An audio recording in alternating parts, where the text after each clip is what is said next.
ये कहानी एक ऐसी दुनिया की है जहाँ किस्मत की हुकूमत चलती, यहाँ कोई भी किस्मत के खिलाफ नहीं जाता। हमारा हीरो चांगशेंग भी इन्हीं कठपुतलियों में से एक था। वो ब्रोकन मेरिडियंस के साथ पैदा हुआ और दुनिया ने सोचा कि ये तो ऐसे ही मारा जाएगा। चांगशेंग का जिस्म कमजोर था, उम्र छोटी थी और एक ऐसा फ्यूचर जो पहले ही हार चुका था। मगर कुछ लोग सिर झुकाने से इनकार कर देते हैं। चांगशेंग ने भी वही किया। वो कल्टीवेशन के जरिए अपनी तकदीर को पलटना चाहता था। ये कहानी जीत की नहीं बल्कि हार ना मानने की है। This is not destiny, this is a choice, this is the way of choices. तो कहानी की शुरुआत में हम अपने हीरो चांगशेंग को देख पाते हैं, जो कि अपनी किस्मत को बदलने के लिए कई मीलों का सफर तय करके शेंदो सिटी जाना चाहता था। वो इतना ज्यादा रहमदिल था कि उसने अपना खाना भी एक परिंदे को दे दिया और भूखे पेट अपना सफर शुरू किया। अब सफर में उसके सामने दो रास्ते थे। उसे समझ नहीं आ रहा था कि इसमें से कौन सा रास्ता उसे शेंदो सिटी तक पहुंचा देगा। और तभी वो परिंदा वहां पर पहुंच गया जिसे चांगशेंग ने अपना खाना दिया था। उसने चांगशेंग को सही रास्ता गाइड किया, जिसकी मदद से चांगशेंग फाइनली शेंदो में पहुंच चुका था। वेल, यहाँ की तियांदाओ अकेडमी शेंदो की सबसे फेमस और प्रॉस्परस अकेडमी मानी जाती थी। इसे ज्वाइन करने के लिए अक्सर ही भीड़ लगी रहती। साथ ही वहाँ के नोटिस बोर्ड पर लिखा था कि जो भी पर्सन डोर को ओपन करेगा सिर्फ वही रिटर्न एग्जाम दे सकता है। तो एक बंदे ने अपनी पावर्स का इस्तेमाल करते हुए डोर को ओपन करने की कोशिश की, मगर दरवाजे की मैजिकल पावर ने उसे उठाकर नीचे पटक दिया। जहाँ सभी लोग उस बंदे का मजाक उड़ा रहे थे, वहीं पर चांगशेंग ने उसे मोरल सपोर्ट दिया और अब वो भी उस डोर को ओपन करने जाने वाला था। लेकिन तभी एक कल्टीवेटर तुरंत ही उसकी पल्स को चेक करते हुए उसकी कल्टीवेशन लेवल का पता करने लगा। वो अपने साथियों से कहने लगा कि अरे कल्टीवेशन की पहली लेवल तो छोड़ो, ये बेवकूफ तो अभी तक अपने डिवाइन कॉन्शियसनेस को भी अवेकन नहीं कर पाया। तो चांगशेंग उसे बताता है कि मैंने तो अभी तक अपने कल्टीवेशन की शुरुआत ही नहीं की, इसलिए तो मैं तियांदाओ अकेडमी ज्वाइन करना चाहता हूँ। जो सुनते साथ ही वो बंदा शॉक होते हुए कहने लगा कि ये एक नंबर 1 अकेडमी है। यहाँ पर लोग कल्टीवेशन की शुरुआत करने नहीं आते, बल्कि यहाँ पर तो बस जीनियस को ही अलाउड किया जाता। मगर चांगशेंग उसे नजरअंदाज करते हुए सीधे उस डोर के पास पहुँच जाता है। इधर कल्टीवेटर्स आपस में ही शर्त लगा रहे थे कि चांगशेंग कितनी दूर फेंका जाएगा। तो चांगशेंग अपने माइंड में ही वहाँ लगी फॉर्मेशन डिस्क को स्टडी करने लगा। ये डिस्क सेंसरी स्टोन और गैलेरी से बनी हुई थी। सेंसरी स्टोन ट्रू एसेंस को एब्जॉर्ब करता है और फिर इसकी कोर उसे लॉक कर देती। अगर ट्रू एसेंस स्ट्रॉन्ग नहीं रहा तो ये डिस्क गैलेरी को एक्टिवेट कर देगी, जिससे उस बंदे को दूर पुश किया जाएगा। चांगशेंग तुरंत ही समझ गया कि ये तो एक नॉर्थ विंड फॉर्मेशन है, तो उसने अपने माइंड में ही इसका सोल्यूशन ढूंढना शुरू कर दिया। चांगशेंग ने भले ही आज तक कल्टीवेट नहीं किया था, मगर नॉलेज के मामले में कोई उसे बीट नहीं कर सकता। उसने यहाँ पर न जाने कितने ही सारे फॉर्मूलाज का यूज करके इस मुश्किल से फॉर्मेशन को ब्रेक कर दिया। जो देखते साथ ही वहाँ मौजूद बंदों के मुंह खुले रह गए। लेकिन दरवाजा ओपन करते साथ ही एक मास्टर तुरंत ही चांगशेंग पर अटैक कर देता है। हालांकि तभी टांग 36 नाम के बंदे ने अपनी सोर्ड से उस मास्टर के अटैक को रोक दिया। वेल, इस मास्टर का नाम है साओ और ये तियांदाओ अकेडमी का एल्डर था। वहीं पर टांग 36 सीसी अकेडमी का डिसाइपल है। वो कहने लगा, साओ तुम एक ऐसे बंदे को बुली कर रहे हो जिस बेचारे ने तो अभी तक कल्टीवेशन की शुरुआत भी नहीं की। तुम्हें तो अपनी हरकतों पर शर्म आनी चाहिए। उतने में ही तियांदाओ अकेडमी के लीडर माओ क्यू वहाँ पर पहुँच जाते हैं। वो साओ से कह रहे थे कि तुमने अपने गुस्से पर काबू रखना चाहिए। बताओ यहाँ पर ऐसा क्या हुआ था जो तुम इतना ज्यादा भड़क गए। तो साओ तुरंत ही बताने लगा कि इस बंदे ने हमारे डोर पर लगे हुए मैकेनिज्म को ब्रेक कर दिया। इसे चीटिंग करने के लिए पनिशमेंट मिलनी चाहिए। तो चांगशेंग तुरंत ही माओ क्यू को रिस्पेक्ट देते हुए बताने लगा कि नोटिस बोर्ड पर लिखा गया है कि जो भी इस डोर को ओपन करेगा उसे ही एग्जाम देने का मौका मिलेगा। वहाँ पर दरवाजे को ओपन करने की कोई भी पर्टिकुलर मेथड लिखी गई नहीं थी, इसीलिए मुझे नहीं लगता कि मैंने किसी रूल को ब्रेक किया है। मगर साओ तो हार मानने के लिए बिल्कुल भी तैयार नहीं। वो कह रहा था कि तुम तो अभी तक कल्टीवेशन की फर्स्ट लेवल मैरो क्लिंजिंग पर भी नहीं पहुंच पाए, तो तुमने हमारी तियांदाओ अकेडमी को ज्वाइन करने के सपने कैसे देख लिए। एक बात कान खोलकर सुन लो, मॉर्टर रेल्म के बेकार लोग हमारे सेक्ट को ज्वाइन नहीं कर सकते। अब ये सुनकर ही चांगशेंग उसे बताता है कि अगर आप लोग बस जीनियस को ही एडमिशन देना चाहते हैं तो अपनी इस फेक नोटिस को हटा दीजिए। मैंने आपके अकेडमी के रूल्स को पढ़ा था। आर्टिकल 4 के चैप्टर 17 में लिखा गया है कि रिटर्न एग्जाम देने के लिए एक कल्टीवेटर होना जरूरी नहीं। 11 साल पहले आपके एल्डर्स ने इस रूल को बनाया था। सेक्ट लीडर माओ क्यू तो चांगशेंग के नॉलेज से ही हैरान हो गए। उन्होंने चांगशेंग को एग्जाम देने के लिए तुरंत ही अलाउड किया। यहाँ पर चांगशेंग एक और बंदे के लिए भी रिक्वेस्ट करता है जो थोड़ी देर देर पहले ही डोर को ओपन करने में फेल हो गया था। तो मास्टर माओ क्यू ने उसे भी इजाजत दे दी। जो देख साओ के तो खून में ही आग लग गई। वो कह रहा था कि एग्जाम काफी ज्यादा मुश्किल है और तुम्हारे जैसा बंदा कभी इसे पास नहीं कर पाएगा। मगर चांगशिंग उसे इग्नोर कर सीधे एग्जामिनेशन हॉल में पहुंच गया। यहाँ पर उन्हें टोटल 36 वॉल्यूम्स दिए गए थे। हर एक स्क्रोल को पूरा करने में 15 मिनट्स का वक्त दिया जाएगा। जो भी 15 मिनट में एक स्क्रोल का जवाब लिख नहीं पाया उसे तुरंत ही फेल किया जाएगा। वेल चांगशिंग ने 3000 डाओ स्क्रिप्चर की पढ़ाई की थी। इनफैक्ट उसने अपने दिमाग में एक इल्यूजनरी लाइब्रेरी भी बना ली है जहाँ पर उसने पढ़ा हुआ हर एक मैनुअल मौजूद था, जिसके चलते चांगशिंग मुश्किल से मुश्किल सवालों को भी आसानी से सॉल्व करने लगा। इसी दौरान न जाने कितने ही सारे स्टूडेंट्स फेल हो चुके थे। जलकुटा साओ तो उसके हर एक जवाब को देखकर ही हैरान हो गया। वेल तियांदाओ एकेडमी के इतिहास में आज तक किसी ने भी 36 वॉल्यूम्स पूरे नहीं किए थे, मगर चांगशिंग ने एक नया रिकॉर्ड बनाया। सबको पता था कि ऐसा ही कारनामा वांग नाम के एक मॉर्टल ने किया था, जिसे आज तक एक लेजेंड के नाम से जाना जाता है। लेकिन चांगशिंग ने तो उसे भी पीछे छोड़ दिया। इधर साओ को तो काफी ज्यादा टेंशन आ जाती है और उतने में ही डिवाइन जनरल की खास सर्वेंट शुआंग वहाँ पर पहुँच गई। वो साओ से कह रही थी कि हमारी लेडी जू ने आपके लिए एक पैगाम भेजा है। उस पैगाम को पढ़ते साथ ही साओ के चेहरे पर इवल स्माइल आ गई। अब थोड़ी देर में रिजल्ट की नोटिस लगाई जाती है। चांगशिंग ने जिस बंदे की मदद की थी उसने भी एग्जाम क्लियर कर लिया, मगर चांगशिंग का नाम उस लिस्ट पर मौजूद ही नहीं था। तो साओ से बात करने चला गया। वो कह रहा था कि मैं अपने रिजल्ट्स को रीचेक करवाना चाहता हूँ, मेरा नाम उस लिस्ट में शामिल नहीं है। जिस पर साओ कहने लगा कि तेरा नाम उस लिस्ट पर नहीं है तो इससे क्या ही फर्क पड़ने वाला, और तेरा नाम उस लिस्ट पर होना भी क्यों चाहिए। तभी टांग 36 वहाँ आकर कहता है कि नाम तो इसका होना ही चाहिए। इसने हर एक सवाल का सही जवाब दिया था। तो साओ कहने लगा देखो तुम बीच में दखल मत दो। जिस पर टांग 36 कह रहा था कि अरे लेकिन बीच में दखल देना तो मेरी फेवरेट हॉबी है, चल जल्दी बता इस बंदे का नाम लिस्ट पर क्यों नहीं लिखा गया। तो साओ से धीरे से कहता है मेरे बाप प्लीज शोर मत मचा, देख मैं तुझे कोई रीजन नहीं दे सकता। साथ ही वो चांगशिंग से कहता है कि तुम्हें यहाँ पर एडमिशन नहीं मिलेगी। जो सुनते साथ ही टांग 36 तो साओ की पिटाई करने ही वाला था, मगर चांगशिंग ने उसे रोक लिया। वो कह रहा था कि मेरे लिए तुमने स्टैंड लिया, उसके लिए मैं तुम्हारा शुक्रगुजार हूँ। लेकिन तियांदाओ एकेडमी अगर मुझे एडमिशन नहीं देना चाहती तो कोई बात नहीं, मैं किसी और सेक्ट को ज्वाइन करूँगा। तो टांग 36 हैरान होते हुए उससे पूछता है कि मेरे भाई क्या तुम्हें गुस्सा नहीं आ रहा, इन लोगों ने तुम्हें बेवजह रिजेक्ट किया है। जिस पर चांगशिंग कह रहा था कि गुस्सा सेहत के लिए अच्छा नहीं होता, अगर रीजन ज्यादा सॉलिड हो तो ही गुस्से में अपना खून जलाओ। टांग 36 तो उसकी बातें सुनते ही समझ गया कि ये बंदा काफी ज्यादा दिलचस्प है, इसलिए वो चांगशिंग को डिनर पर इनवाइट करता है।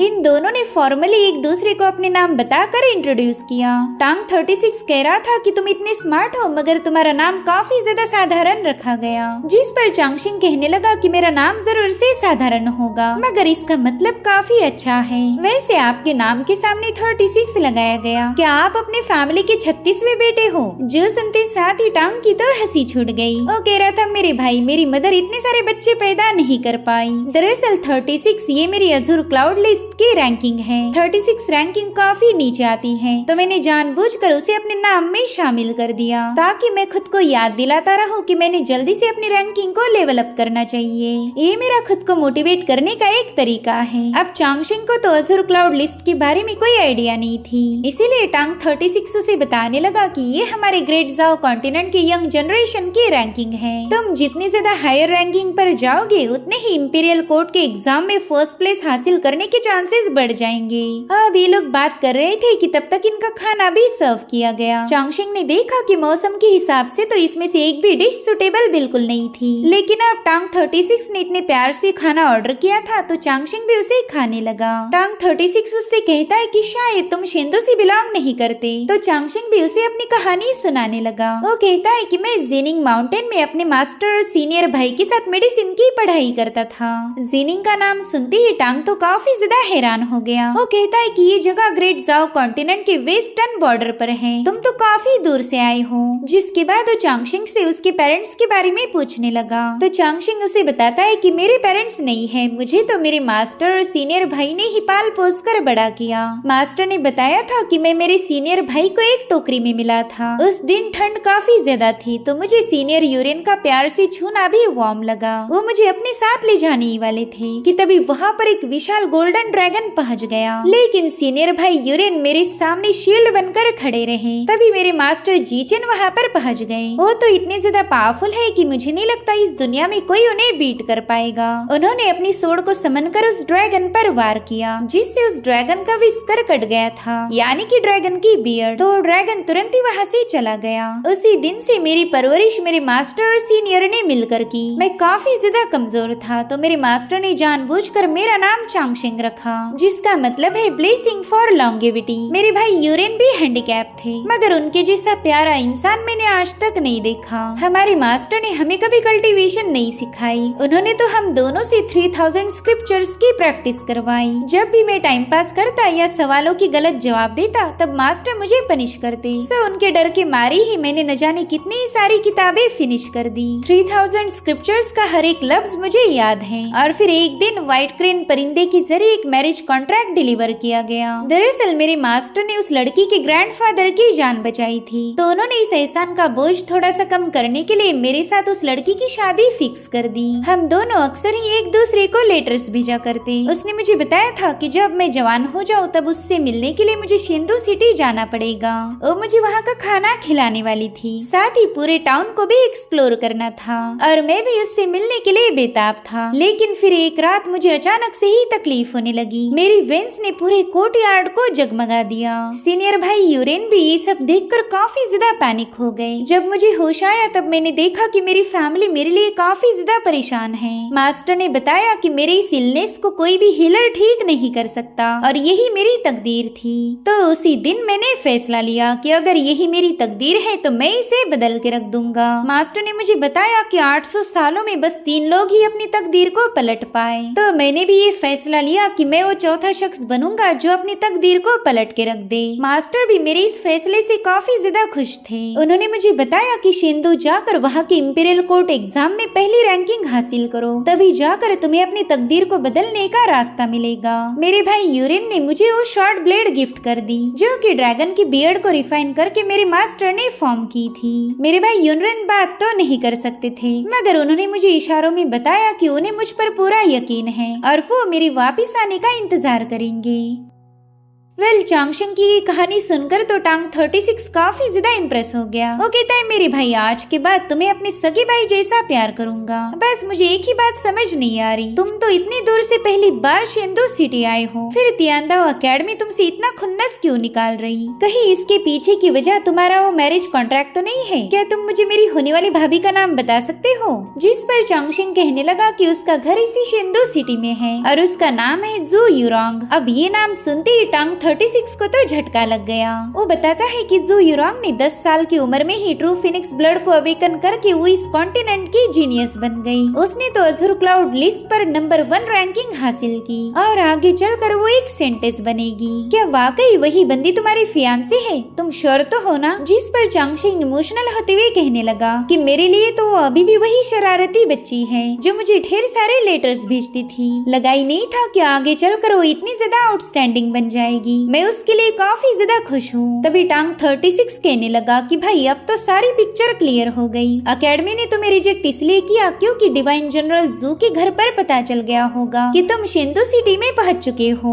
और डिवाइन जनरल काफी ज्यादा पावरफुल है। अगर जू यूरोंग की शादी की बात टाउन में फैल जाती तो लोग उनसे सवाल पूछेंगे कि जू यूरोंग का होने वाला हस्बैंड तो माउंटेन में रहने वाला बंदा है। उनकी रेपुटेशन बर्बाद हो जाएगी, खासकर तुम्हारे उस होने वाले ससुर जी की। उसका नाम शिजी है और वो अपनी बेरहमी के लिए काफी ज्यादा फेमस भी है। अभी सारी बातें सोचकर चांगशेंग भी परेशान हो गया। वो तो अब सीधे जू फैमिली की तरफ निकल पड़ा था। साथ ही वो दिल ही दिल में कहने लगा कि मैं यूरोंग को जबरदस्ती रिश्ते में नहीं बांध सकता और ना ही मेरी वजह से उसकी मुश्किलें बढ़नी चाहिए। मेरी वजह से उसकी रेपुटेशन बर्बाद हो ये मैं बर्दाश्त नहीं कर सकता। इसलिए अब मैं खुद होकर ही मैरिज कॉन्ट्रैक्ट उसे वापस दे दूंगा। मगर तभी यूरोंग के फादर शिजी वहाँ पर पहुँच गया।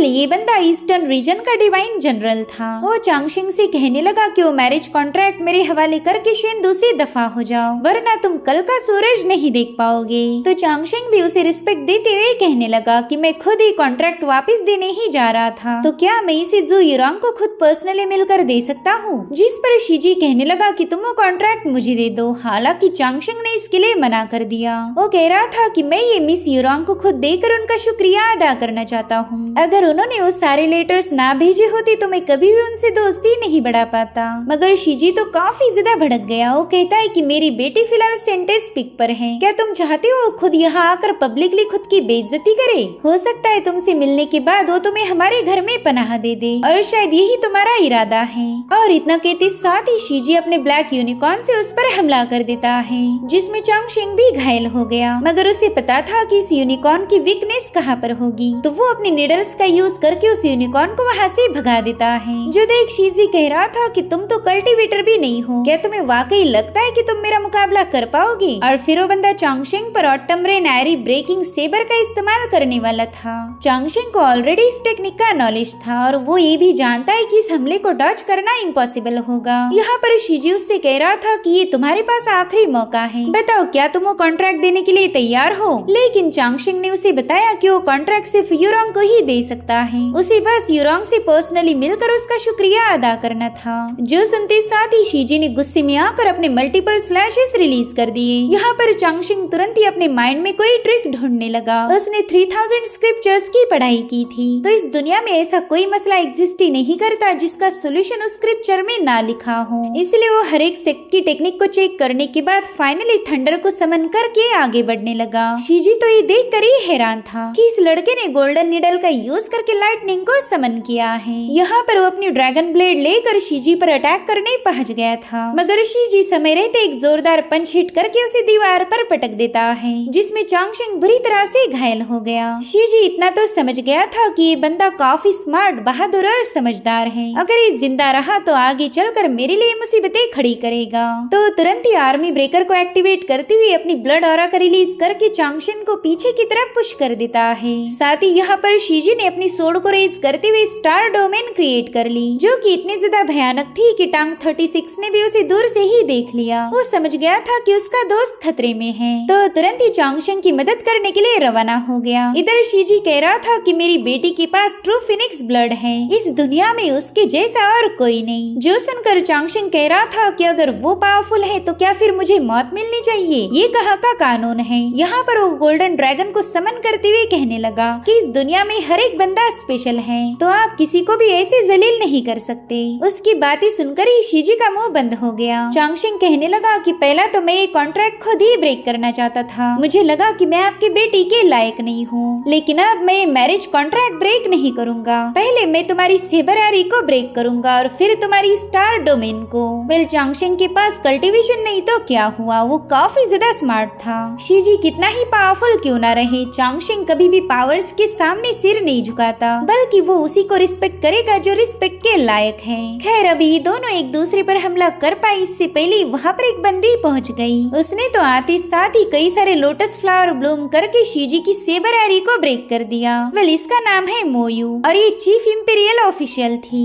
शीजी उससे कहने लगा कि मिस मोयू, मैं यहाँ पर अपने फैमिली के मैटर्स को अटेंड कर रहा हूँ, तो आप इसमें इंटरफेयर क्यों कर रही हो? जिस पर वो कहने लगी कि मैं यहाँ पर कोई इंटरफेयर नहीं करना चाहती, बल्कि मैं तो हमारे ग्रैंड होली फादर की डिवाइन डिक्री लेके आई हूँ। जो सुनते साथ ही ये सभी लोग घुटनों पर आ गए। अब मोयू ने वो ऑर्डर पढ़कर सुना रही थी, जिसमें शेंदू के ग्रैंड होली फादर ने चांगशिंग को शेंदू में रहने की इजाजत दी थी। साथ ही उसमें ये भी बताया गया कि चांगशिंग अब स्टेट रिलीजियस एकेडमी को ज्वाइन करेगा। इसी दरमियान टांग 36 भी अपने दोस्त के पास पहुंच जाता है। इधर शीजी कह रहा था कि ये तो माउंटेन्स का एक मामूली सा मॉडल है, इसे हमारे होली फादर इतनी इज्जत क्यों दे रहे? जिस पर मोयू कहती है कि जरा सोच समझ कर बात करो, कहीं आप हमारे ग्रैंड होली फादर के डिवाइन ऑर्डर की नाफरमानी तो नहीं करना चाहते। शीजी को पता था कि अगर वो ऑर्डर के खिलाफ गया तो होली डिवाइन उसकी ऐसी की तैसी कर देगा, इसलिए शीजी ने चुपचाप से अपना मुंह बंद कर दिया। वहीं पर टांग 36 धीरे से अपने दोस्त से पूछने लगा कि भाई क्या तुम वाकई शीजी की स्टार डोमेन को ब्रेक कर सकते थे? जिस पर चांगशेंग कहता है ना, मैं तो बस ब्लफ कर रहा था। जो सुनकर टांग भी खुश हो गया। वो कहता है कि भले ही तुमने झूठ बोला, लेकिन शीजी को पूरा यकीन था कि तुम में वो काबिलियत है। तब तक नई सुबह हो चुकी थी तो चांगशेंग भी वहाँ से निकल पड़ा। टांग उससे पूछता है भाई तुम कहाँ जा रहे हो?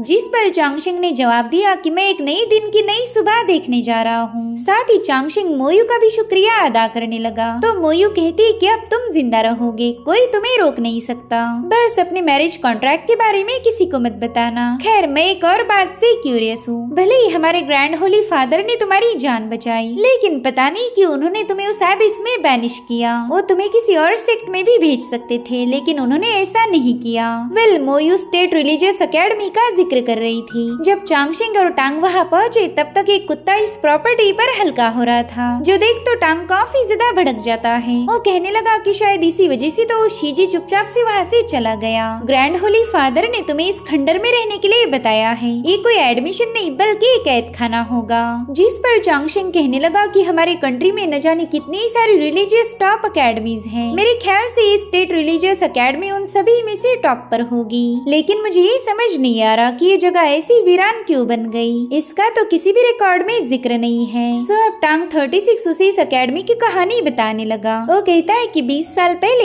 इस स्टेट रिलीजियस एकेडमी का मास्टर शांग टियानहाई फैमिली की होली इम्प्रेस के रूल से खुश नहीं था, तो इस पूरी की पूरी एकेडमी ने ही टियानहाई इम्प्रेस के खिलाफ बगावत कर दी। मास्टर शांग ने इम्प्रेस से रिक्वेस्ट की थी कि उसने अपना तख्त छोड़ देना चाहिए ताकि इस दुनिया में जस्टिस को अपहोल्ड किया जाए। भले ही मास्टर शांग की बातों में सच्चाई थी, लेकिन वो ठहरी एक इम्प्रेस, इसलिए ग्रैंड होली फादर ने भी उसी बंदी का साथ दिया। उन्होंने मास्टर शांग से कहा कि तुमने अपनी लिमिट को क्रॉस किया है तो तुम्हें इसकी सजा मिलेगी। और फिर होली फादर ने अपनी पावर्स का इस्तेमाल करते हुए शांग के साथ साथ इस स्टेट रिलीजियस की बिल्डिंग को भी तबाह कर दिया। उनके एक ही हमले में ये एकेडमी 2 हिस्सों में स्प्लिट हो गई। मुझे तो ये बात समझ नहीं आ रही कि ग्रैंड होली फादर ने तुम्हें उसी एकेडमी में क्यों भेजा होगा जिसे उन्होंने अपने हाथों से डिस्ट्रॉय किया था। होली फादर को पता था कि टियानहाई की रॉयल फैमिली ने दूसरी 5 अकेडमीज के साथ अलायंस फॉर्म करके इस एकेडमी के बचे हुए सभी लोगों का खात्मा किया। यानी कि इस एकेडमी में रहने के बाद तुम बिना कुछ करे ही उन 5 अकेडमीज के दुश्मन बन जाओगे। तो बताओ मेरे भाई, क्या तुम अभी भी इस बेकार सी जगह पर रहना चाहोगे? जिस पर चांगशेंग जवाब देते हुए कहने लगा कि ये जगह जीनिंग की ओल्ड टेम्पल जैसी ही हरी भरी है। ये शांत भी है और नेचर के करीब भी। इनफैक्ट ये जगह तो मुझे काफी ज्यादा पसंद आई, इसलिए मैं यहाँ पर आराम से सेटल हो जाऊंगा। वैसे भी मेरे मास्टर ने मुझे बताया था कि इंपीरियल कोर्ट के एग्जाम में टॉप करने के बाद ही मैं अपनी तकदीर को बदल पाऊंगा, तो इस एकेडमी का स्टूडेंट बनने के बाद ही मुझे वो मौका मिल सकता है। जिस पर टांग कहने लगा भाई तुझे तो कल्टीवेशन भी नहीं पता और यहाँ कोई मास्टर नहीं है जो तेरी मदद कर पाए। जिस पर चांगशेंग कहता है कि मैंने कभी जानबूझकर कल्टीवेट नहीं किया था, लेकिन मैं जानता हूँ कि प्रोग्रेस कैसे की जाए। तो टांग 36 ने फटाफट से जाकर उसकी मेरिडियंस को चेक किया, जिसके बाद वो पैनिक होते हुए बताता है कि भाई तेरी तो हर एक मेरिडियन शैटर्ड है। इंपीरियल कोर्ट के एग्जाम में सिर्फ 3 महीनों का वक्त बाकी है, तो बताओ तुम इतने कम वक्त में अकेले कल्टीवेट कैसे कर पाओगे। जिस पर चांगशेंग कहता है कि मेरे मास्टर ने मुझे बताया था कि नॉलेज को गेन करने की कोई टाइम लिमिट नहीं होती। अक्सर देरी से आए लोग सबसे पहले ही टारगेट को अचीव कर सकते। मैं भी 3 महीनों में ही टॉप पोजीशन को क्लेम करूंगा। और अब ये लोग स्क्रिप्चर पवेलियन के सामने पहुंच गए। वेल यहाँ पर एक मैकेनिज्म लॉक लगा था, इसे ओपन करने के लिए चाबी की जरूरत पड़ेगी। तो चांगशेंग सीनियर इंस्ट्रक्टर जिन के पास पहुंच गया। उसने जैसे स्टेट रिलीजियस की चाबी मांगी, जिन उस पर भड़क जाता है। वो अपने गार्ड से कह रहा था कि ये बंदा बेवजह मजाक करके मेरा टाइम बर्बाद कर रहा, जल्दी से इसकी पिटाई लगा दो। तो चांगशेंग तुरंत ही उन्हें ग्रैंड होली फादर के ऑर्डर दिखा देता है।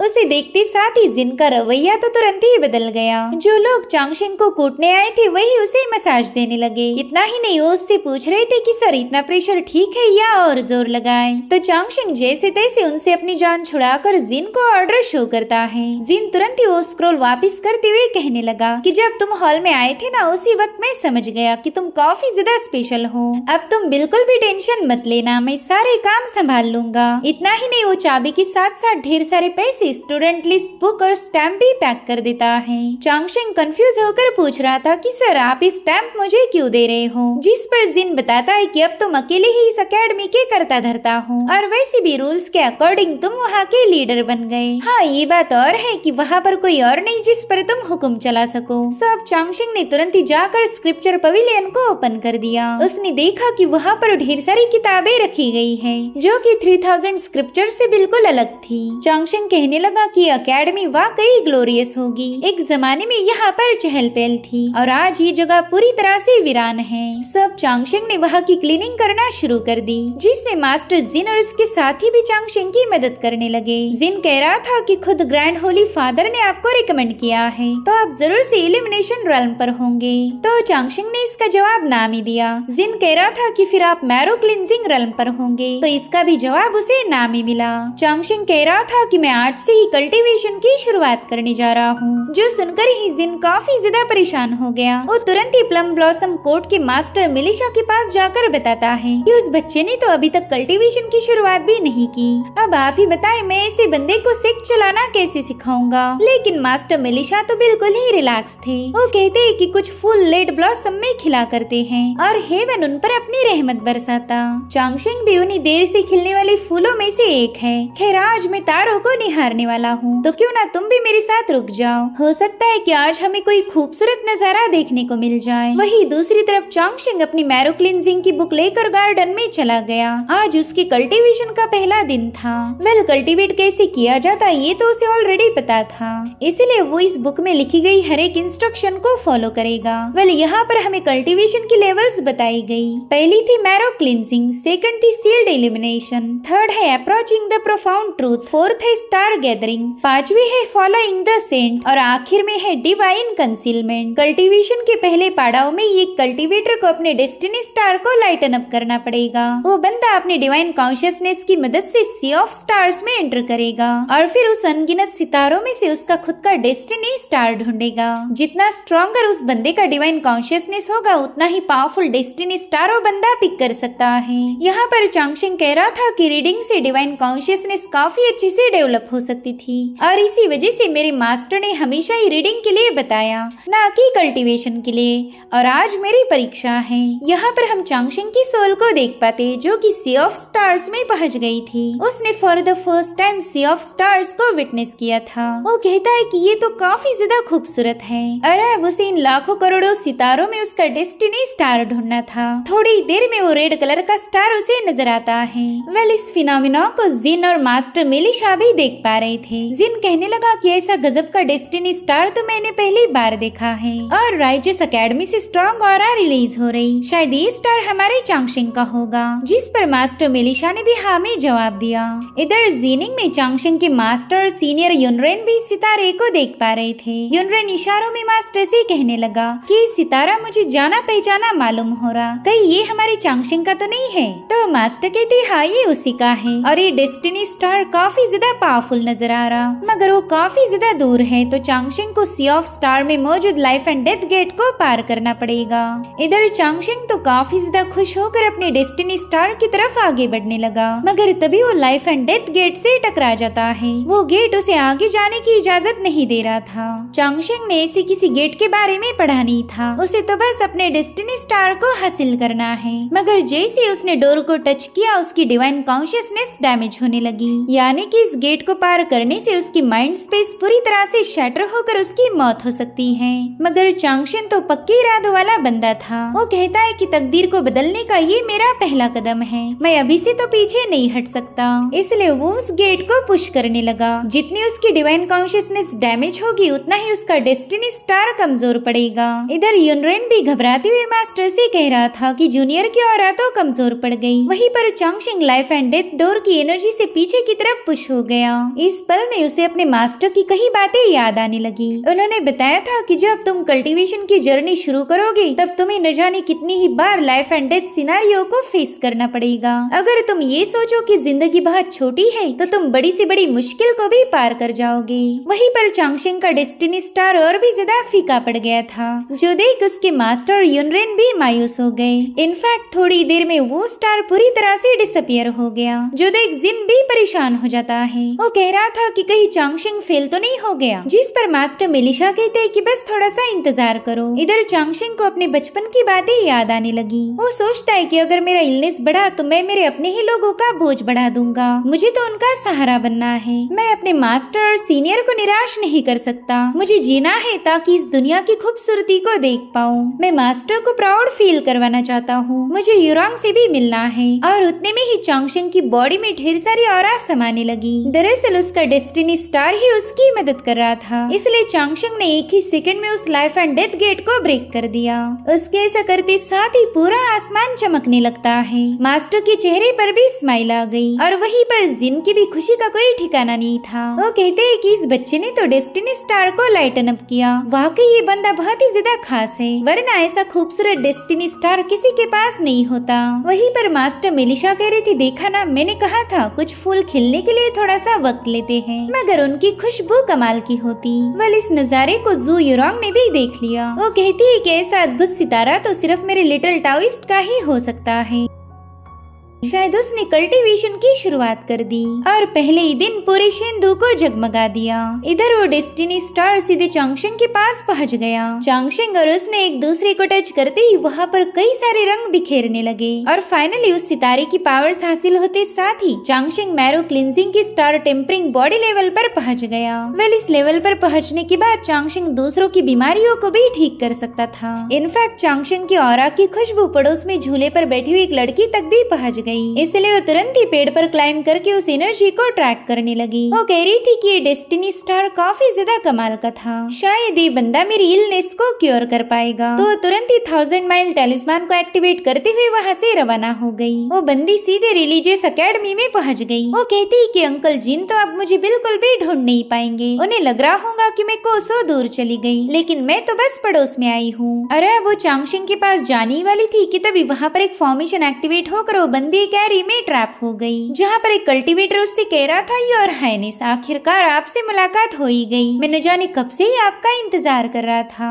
इधर चांगशेंग ने भी उस फॉर्मेशन को देख लिया, मगर उसे वो लड़की वहाँ पर नजर नहीं आती। वेल इस बंदी का नाम है बाई लियोहेंग और ये बाइडी सिटी की प्रिंसेस थी। वो बंदा उससे कह रहा था कि जब से तुमने रेड रिवर क्रॉस की है तभी से मैं तुम पर नजर रखे हुए था। लियोहेंग समझ गई थी कि ये बंदा तो एक डीमन है, इसलिए वो तुरंत ही अपने 1000 माइल टेलिस्मान का यूज करके वहाँ से भागने की कोशिश करती है, मगर उस बंदे ने वहाँ पर एक शील्ड फॉर्म कर ली थी, जिसे स्मोकलेस रेल्म कहा जाता। वेल इसे डीमन लॉर्ड के एक स्पेशल आर्टिफैक्ट से बनाया गया था। साथ ही वो बंदा उसे कह रहा था कि स्टार गैदरिंग रेल्म का मास्टर भी इसे ब्रेक नहीं कर सकता, तुम यूँ समझ लो कि तुम्हारी मौत कंफर्म है। जिसके बाद वो बंदा लियोहेंग पर अटैक करना शुरू कर देता है। इसी दरमियान लियोहेंग भी अपने फॉलिंग रेन विप को समन कर लेती है, मगर वो डीमन इतना ज्यादा तेज था कि लियोहेंग उसे जरा भी घायल नहीं कर पाती। साथ ही वो बंदा कह रहा था, प्रिंसेस तुम्हारी तो मेरिडियंस ब्लॉक है, मैं तुम्हें काफी आसानी से मार सकता हूँ। लेकिन लियोहेंग एम्परर फैंग को बाहर निकाल कर उसकी ट्रू एसेंस का यूज करते हुए इस बंदे को पीछे की तरफ पुश कर देती है, मगर इसमें तो लियोहेंग और भी ज्यादा घायल हो गई। वो अब अपने ट्रू एसेंस का बिल्कुल भी यूज नहीं कर पाएगी। तो इसी मौके का फायदा उठाते हुए डीमन उस पर अटैक करना शुरू कर देता है। वो उसे खत्म करने के काफी ज्यादा करीब था,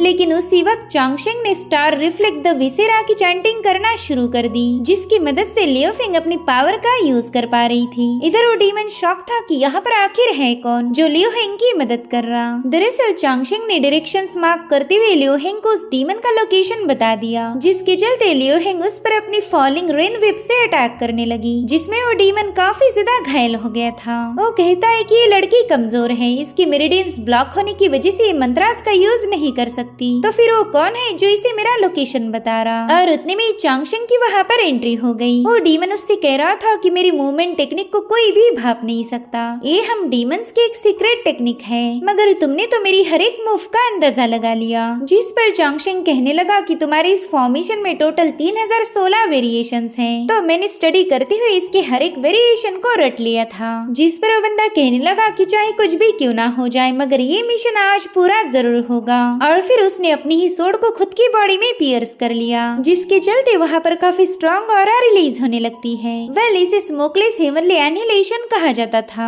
जिसमें आसमान से एक बहुत ही भयानक आर्टिफैक्ट बाहर आने लगा। लियो हेंग चांगशिंग को बता रही थी कि ये डीमंस का बहुत ही खतरनाक आर्टिफैक्ट है, हमें इसे कुछ भी करके रोकना होगा। अगर ये असेंड हुआ तो हमारे सर्वाइवल का कोई चांस नहीं। मगर जैसे उस आर्टिफैक्ट पर अटैक करती है, उस स्मोकलेस ने उसे पीछे ढकेल दिया। यहाँ पर चांगशिंग को याद आता है कि इस आर्टिफैक्ट के बारे में उसने पढ़ा था। पहले टॉप 100 आर्टिफैक्ट्स की रैंकिंग में 3rd नंबर पर आया था, मगर फिर एक मास्टर ने इसे डैमेज कर दिया, जिसके चलते ये अब 19वें नंबर पर है। सब चांगशिंग ने तुरंत ही अपनी ड्रैगन ब्लेड को बाहर निकाल लिया। वो कह रहा था कि अगर मैं अपने इस डैगर से एक क्रैक बना दूं तो ये डिस्ट्रॉय हो जाएगा, और होता भी बिल्कुल वैसे ही। ड्रैगन सोर्ड के हल्के से अटैक से स्मोकलेस डैमेज हो गई। इस वेपन के ऑरा को जिंगचुआन नाम के डिवाइन इंपीरियल जनरल ने भी देख लिया था, तो तुरंत ही अपनी सोर्ड को उस पर रिलीज कर देता है, जिससे स्मोकलेस पियर्स होकर जिंगचुआन की तलवार सीधे उस डीमन की बॉडी में पियर्स हो गई, जिसके चलते वो डीमन काफी ज्यादा घायल हो गया। और तभी जिन नाम का बंदा वहाँ पर पहुँच जाता है। दरअसल जिन बाइडी सिटी का ग्रैंड स्टूअर्ड था। वो तुरंत ही उस डीमन के वेपन को डिस्ट्रॉय करते हुए अपनी पावर से उस डीमन को चोक करने लगा। हालांकि तब तक जिंगचुआन भी वहाँ पर पहुँच गया। वो जिन से कहता है कि मैं इस बंदे को जाओ डंजन में डालना चाहता हूँ, इससे हमें ढेर सारी इन्फॉर्मेशन हासिल हो सकती, तो क्यों ना तुम इस मैटर से दूर रहो।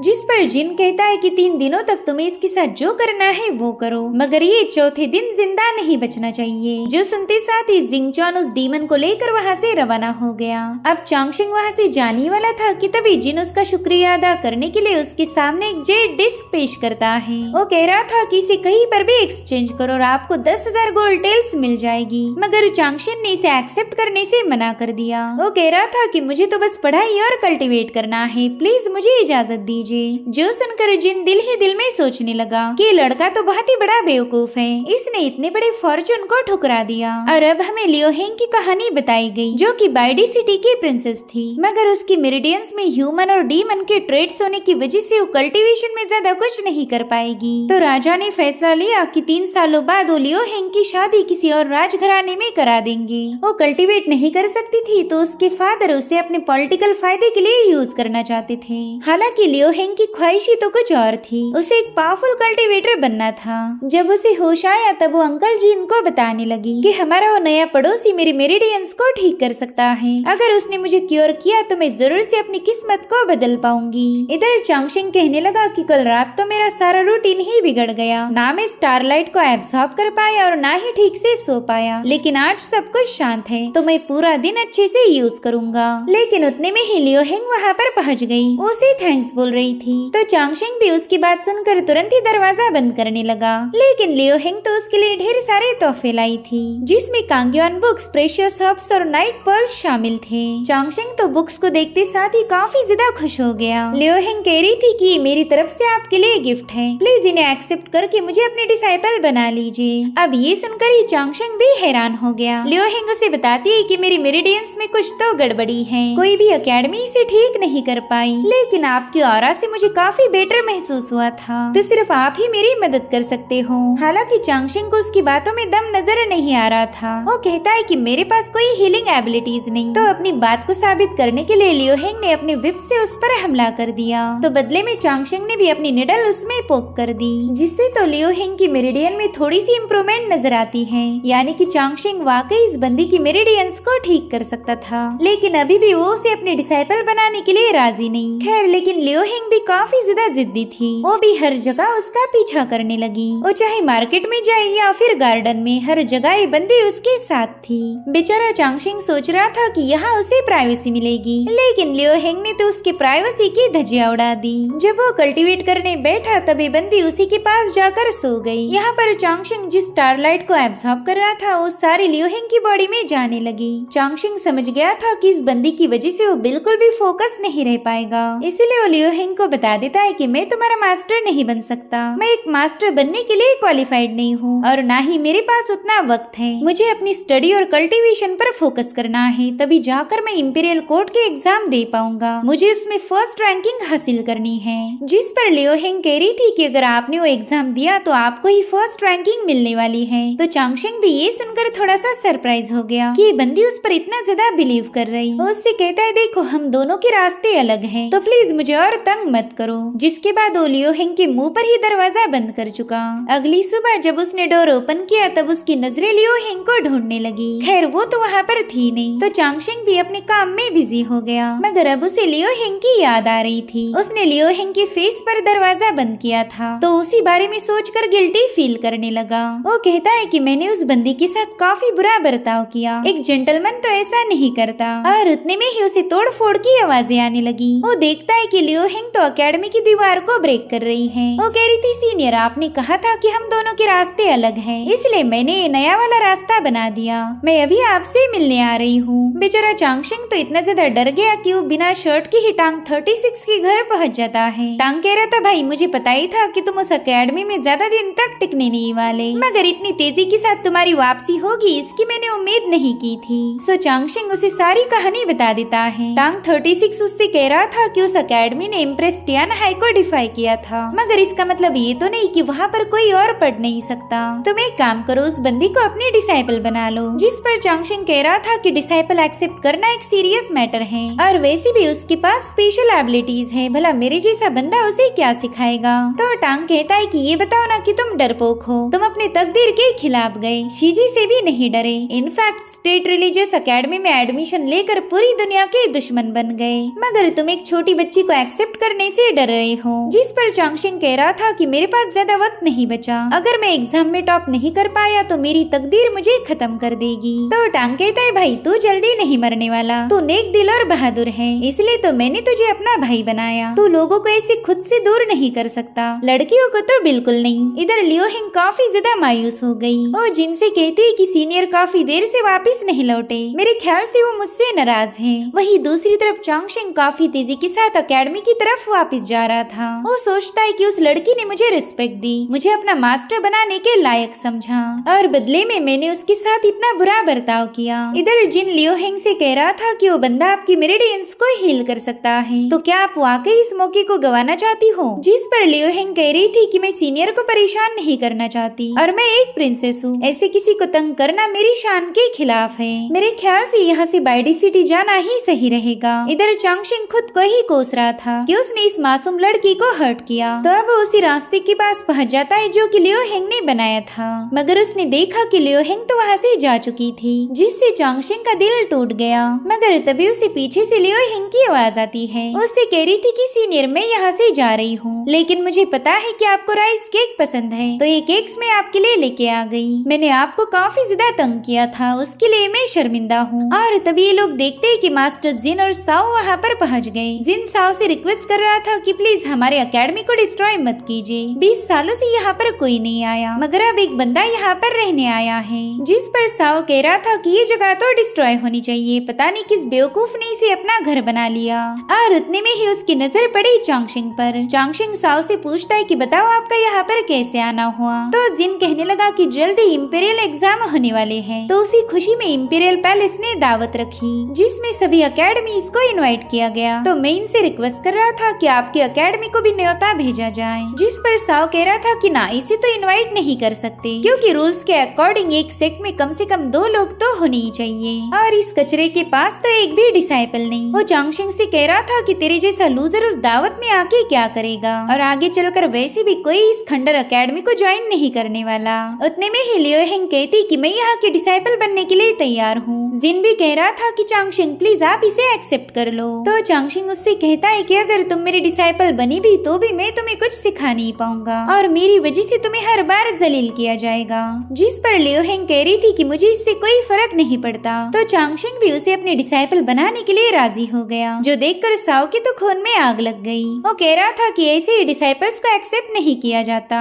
उसके लिए तो एक रिचुअल को फॉलो करना पड़ता है। तो लियो हेंग तैयार होकर अपने मास्टर के सामने ऑफरिंग लेकर पहुंच गई, जिसे चांगशेंग ने भी एक्सेप्ट करके अपने मास्टर को रिस्पेक्ट दे दी। यहाँ पर लियो हेंग उसके सामने अपना माथा टेकते हुए अपने मास्टर को ऑनर करती है। पहले बो ने उसने अपने मास्टर को हेवन का दर्जा दिया, जब उसने दूसरी बार अपना सिर झुकाया तब वो अपने मास्टर को अर्थ का दर्जा दे रही थी, और तीसरे बो डाउन में चांगशेंग को ह्यूमैनिटी का दर्जा मिला। यहाँ पर जिन तो काफी ज्यादा खुश हो गए, और वहीं पर चांगशेंग भी अपने डिसाइपल को देख इमोशनल हो गया, और फिर उसने स्टेट रिलीजियस अकेडमी की बुक में लियो हेंग का नाम लिखकर उस पर मोहर लगा दी, यानी कि अभी दोनों रॉयल फैमिली की दावत को भी अटेंड कर सकते थे। और जलकुटा साओ भी इन्हें कुछ गालियाँ देते हुए वहाँ से चला गया। लियो हिंग कह रही थी मास्टर ये बंदा तो काफी ज्यादा बदतमीज है, क्या आपको इस पर गुस्सा नहीं आया? जिस पर चांगशेंग कह रहा था कि गुस्सा होने के लिए मेरे पास उतना वक्त नहीं है, अब तो हमें उस दावत में जाकर हमारी एकेडमी को रिप्रेजेंट करना होगा। जो सुनकर ही लियो हिंग काफी ज्यादा एक्साइटेड हो गई। जिसके बाद हमें टियानहाई रॉयल फैमिली के हंटिंग ग्राउंड का नजारा दिखाया गया। साओ यहाँ आकर एक बंदे को बता रहा था कि मैंने उस चांगशेंग को बस थोड़ा सा उकसा दिया और वो बेवकूफ दावत में आने के लिए तैयार हो गया।